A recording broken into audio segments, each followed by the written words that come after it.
Hi, welcome to Stalwarts of Music with Aditya Veera. This is my podcast, and I've been interviewing musicians from all over the world, for the past 3 years now. And Cool. we've had a lot of your contemporaries. We've had Blackstone Cherry, Steve Vai, Jose Triani. We had Daniel from Textures recently. Okay. It's so good to have you in a live context. Thanks, man. I appreciate it. Well, how are you? How are you doing? I'm good. I'm a little bit I'm a little jet lagged. Really? I'm trying to I'm just Okay. flying over here and having 13-hour difference, but My I'm goodness. excited, man. It's always nice to be somewhere new. Super. I'd like to dive into my agenda today. I wanted to understand in terms of the band, there's a very long-term roadmap, right? So in terms of longevity, what do you guys have in mind in terms of this particular lineup? Yeah, I don't know. I think just always following what you want to hear, right? So it's like just being a reflection of whatever makes you excited. Okay. And so one thing that I've kind of studied bands, and one thing that always irks me is when bands are consistently moving forward and then they try to go back to the old stuff, or they try to rewrite old records. And Right. one thing that I loved about the Beatles and certain bands that continue to push the envelope, and maybe they're a little ahead of the audience, Okay. or maybe the audience doesn't always understand it. That's one thing I want with our band. I think, to always give a true reflection of ourselves, where we're at, and not really worry about trends, and just kind of do your own thing. So that's kind of our roadmap. Like, I can't predict where it's going to be. I know that right now music is very exciting because the whole industry is different. Yeah. Streaming started it. And now labels have less control, radio has less control, and so artists are able to kind of do what they want, and I think that's awesome. I love the whole idea of how natural you'd like to keep it, Yeah. right, in terms of spontaneity and crafting your path forward. Speaking of some of your music, I'm sure it's recorded a certain way. It evolves into a live context. So could you talk to me about the evolution of some of the live material on stage? How does it change? What are some of the tweaks you do in terms of that? Yeah, I mean, there's a lot of things, right? Yeah. Like we try to make sure that everything we're doing in the studio we're actually playing, and we're trying to do. I mean, every record has its own vibe, but live you kind of have one drum kit up there and you have one guitar rig. So there's a lot of programming for Sinister, because he's doing, whether it's stuff running through MIDI or it's trying to get like an old tone. He does a lot of work beforehand. And then with Brooks, it's kind of, we bring in and out different snares throughout the set.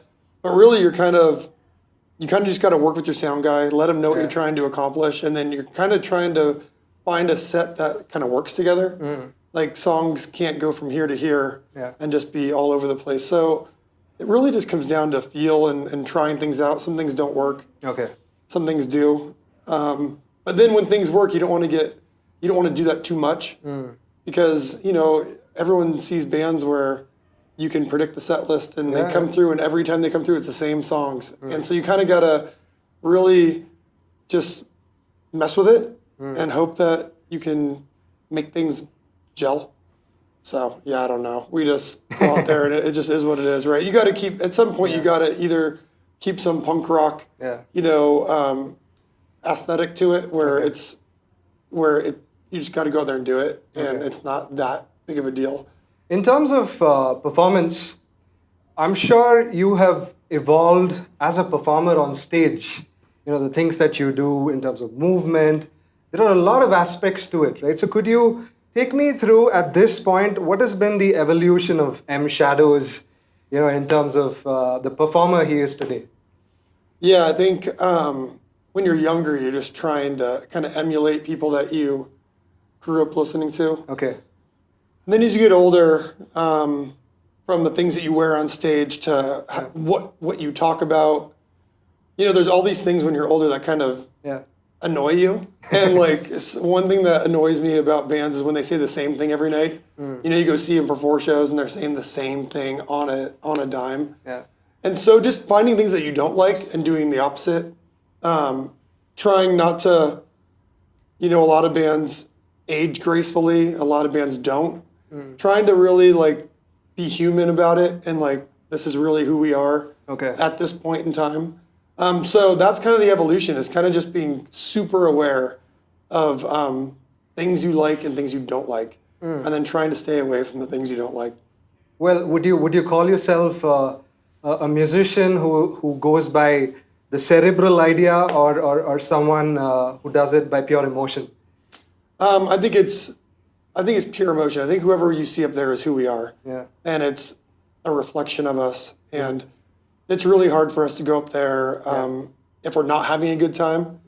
So, you know, it's a big reason why we took off 7 years, is we just wanted to make sure that we were still playing to play and have a good time. So, you know, life is too short to do things you don't want to do. So when we go on stage, we really want to be there and we really have a good time with it. So hopefully that's a reflection of us.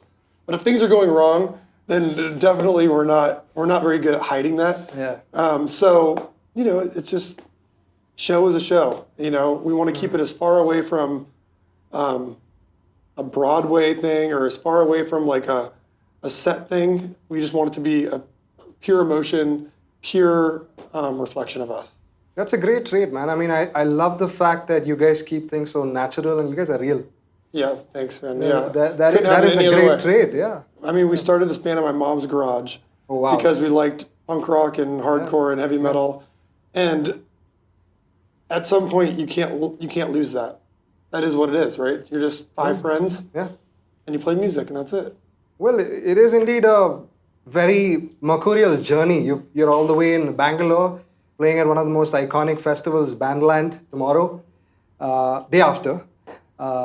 What are some of the key takeaways that you'd like to take from this lovely country of ours before you go? I mean, obviously culturally, just want to come check it out, see what's going on. Yeah. We live in California, so we have people from all over the world in California, which is great. A lot of people from here, a lot of people from Asia, we live in a melting pot in California, which is awesome. Yeah. But just coming to a country that we've never been to, and then, you know, we're very aware that India doesn't get a lot of bands, like they don't get as much as we get over there. We get it all the time. Like bands are touring too much in America, right? It's like so much that you don't even go to the shows because it's a lot. And so this is exciting to us because we've never been here, and we also just want to see people and fans that have never seen us. You know, we think that's fun. And so we're at that point in our career and in our lives where we just want to travel and only do shows that we really want to do. And so we told our booking agent beginning of this year, we said we really want to go to India. And, you know, people told us, you know, it could be hard. You know, there's no routing that really makes sense. And then we got this offer for the show, and we're like, let's just go do it. Like, we have nothing else going on. Let's just go.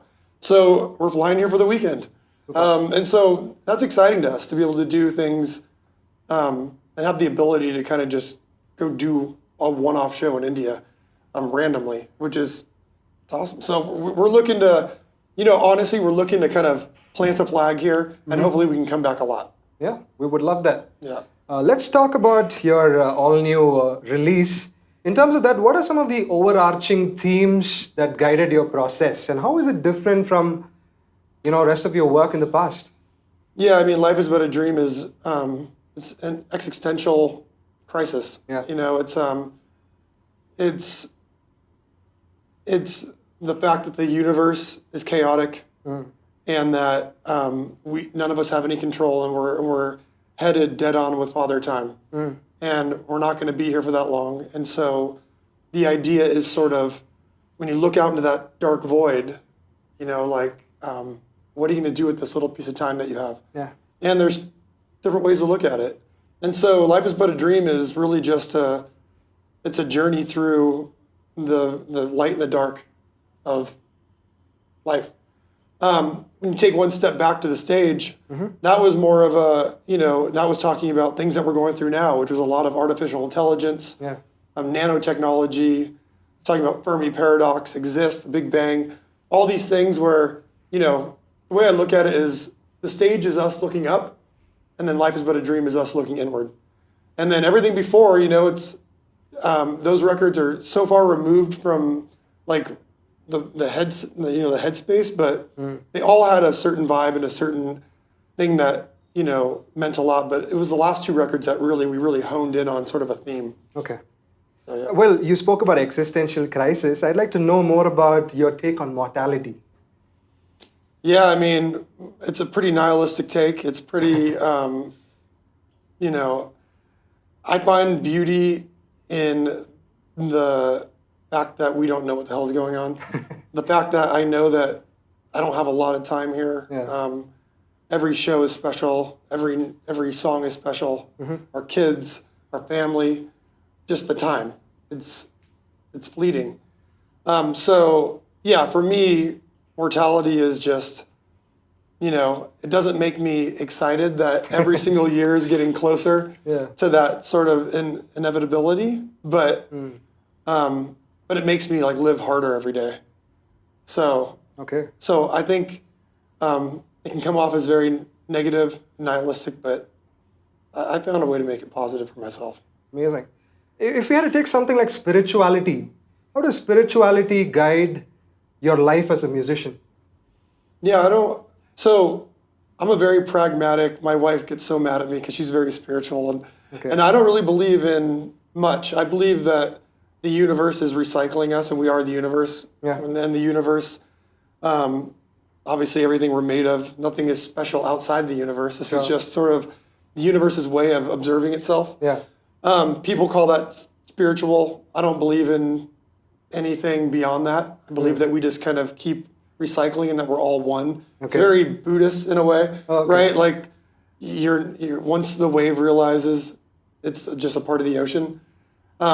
And so I've had some experiences with, ayahuasca and DMT, and those kind of themes were hammered home in those experiences. And I didn't see anything above or below. I just saw us. And so that's kind of where I stand on it.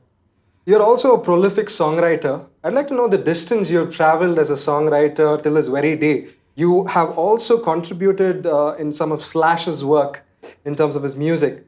So where are you at in terms of your evolution as a songwriter? Yeah, I don't know. I think sometimes when you know less, it's better. I think some of the earlier stuff was just throw everything at the wall, but I think that's awesome. Like I think there's a lot of bands I listen to now that, there's a million parts I knocked loose, I live knocked loose, and certain bands that like they're able to throw a million things at the wall and it's fun. Yeah. I try to keep that spontaneity, but I also try to have a theme. Life is But a Dream has a lot of left turns purposely. I think sometimes it's great to know the rules, and then once you know the rules, you can break them. And so it just kind of depends on the mindset. Life is But a Dream was all about breaking rules, but that doesn't mean that we can't go back to playing by the rules later. So my songwriting really comes down to just whatever I want to accomplish. I have to kind of focus on how I think that's going to have to play out in a song.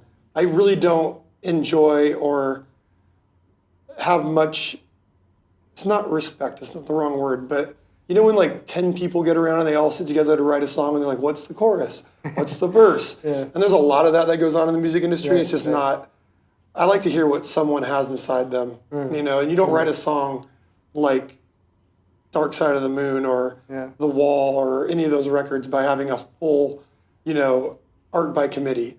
And so for me, songwriting just comes from a melody I hear, get the music, and then just start playing with the chords and see how they work together. And then you start working on arrangements. So to me, it's about getting a feeling out and accomplishing that feeling. Do you map the writing process to the musicians involved? Sometimes. It's always different. Sometimes it's taking a map and rearranging it because you're sick of the grid. Right, and then sometimes you do that to a fault. Yeah. But at the end of the day, it's always different. And where the inspiration comes from, it could be a movie or another song or just a thought. You could be meditating. and something pops up. So it's just always different. And in terms of your performance day after, do you have something special lined up for the people of Bengaluru? I mean, I think the show in general is going to be special. I mean, we try to bring everything that we can every show. Yeah. Obviously, when you're playing somewhere for the first time, you bring it a little more. You know, it's like a little more. If you play LA for the 500th time, it's not going to be as exciting as playing here for the first time. So it'll be exciting, yeah. I see Slayer on your t-shirt. So Slayer with Dave Lombardo or The Face After?